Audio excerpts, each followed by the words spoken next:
একদিন মোহাম্মদ সাল্লাল্লাহু আলাইহি ওয়াসাল্লাম হেঁটে যাচ্ছিলেন, তখন এক পথচারীর সঙ্গে তার দেখা হলো। সে নবীজির বিরুদ্ধে কথা বলতে লাগলো, ও এই নবী মোহাম্মদ খুবই খারাপ লোক, তার সঙ্গে কথা বলো না। সে কিন্তু মোহাম্মদ সাল্লাল্লাহু আলাইহি ওয়াসাল্লামের সঙ্গে কথা বলছে, সে জানে না ওই লোকটাই মোহাম্মদ সাল্লাল্লাহু আলাইহি ওয়াসাল্লাম।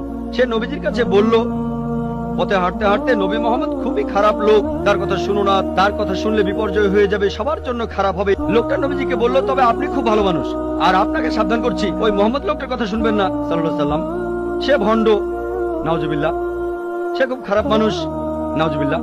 এরকম আরো অনেক কথা। তবে নবীজিকে বলল, আপনি খুব ভালো মানুষ, আপনি দয়ালু, আপনি পরোপকারী, আপনার নামটা জানতে পারি? নাম শুনে বলল, কি? আপনি কি বললেন? আমি কি ঠিক শুনছি? আপনার নাম মোহাম্মদ সাল্লাল্লাহু আলাইহি ওয়াসাল্লাম? তখন সে বলল, আশহাদু আল্লা ইলাহা ইল্লাল্লাহ ওয়া আশহাদু আন্না মুহাম্মাদুর রাসূলুল্লাহ। যখন সেই লোকটা বুঝতে পারলো যে এই লোকটাই মোহাম্মদ সাল্লাল্লাহু আলাইহি ওয়াসাল্লাম, আমি অন্য মানুষের কাছে শুনেছিলাম সে খুব খারাপ মানুষ, ইনি তো ভালো মানুষ, তখন সে ইসলাম গ্রহণ করলো।